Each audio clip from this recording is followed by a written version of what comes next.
Breaking news చూస్తున్నాం. జూపల్లిని వెంటాడుతున్న కేటీఆర్ నువ్వు రాకపోతే నేనే వస్తానంటూ సవాల్ విసిరారు.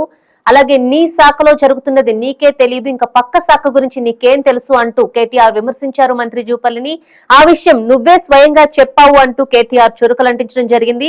అలాగే నీ కొడుకు రేవంత్ రెడ్డి అల్లుడికి మధ్య జరిగిన టెండర్ల పంచాయతీలో రిజ్వీ అనే ఐఏఎస్ అధికారి బలయ్యాడు అంటూ కేటీఆర్ విమర్శించడం జరిగింది. అలాగే దమ్ముంటే గన్ పార్క్ దగ్గరే ఉండు, నేను వస్తున్నానంటూ కేటీఆర్ ఘాటుగా స్పందించారు. అలాగే మమ్మల్ని అరెస్ట్ చేయకుండా చూసుకో, నీ లెక్కలన్నీ అక్కడే బయట పెడతామంటూ కేటీఆర్ జూపల్లికి వార్నింగ్ ఇవ్వడం చూస్తున్నాం మనం. ఇంకొక మాట అడుగుతున్నా జూపల్లిని, అసలు నీ డిపార్ట్మెంట్ సంగతి నీకు తెలియదు. నీ డిపార్ట్మెంట్లో జీవో వస్తే నీ ముఖానికి తెలియదు. నువ్వే చెప్పినావు, నేను చెప్పలే. బూమ్ బూమ్ బీర్ల జీవో నాకు తెలియకుండా వచ్చిందంటివి.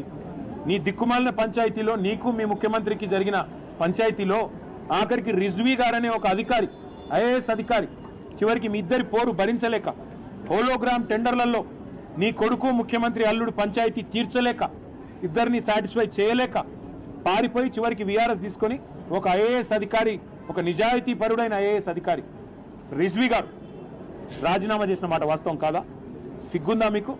ఒక నిజాయితీ పరుడైన అధికారి ఇలా రాజీనామా చేసే విధంగా ఉసిగొల్పిన జూపల్లి కృష్ణారావు గారు, మీరు ఒక మంత్రి, వాడొక ముఖ్యమంత్రి, ఇద్దరు పనికిమాలిన పనులు చేస్తూ ఎక్సైజ్ శాఖలో కుంభకోణానికి మీరు ఒడిగడితే అడ్డుకుంటే ఒక ఐఏఎస్ అధికారిని, చివరికి ఆ ఐఏఎస్ అధికారి రాజీనామా చేసే దౌర్భాగ్యపు పరిస్థితి కల్పించిన ఈ ప్రభుత్వం మీరు కూడా మా గురించి మాట్లాడతారా?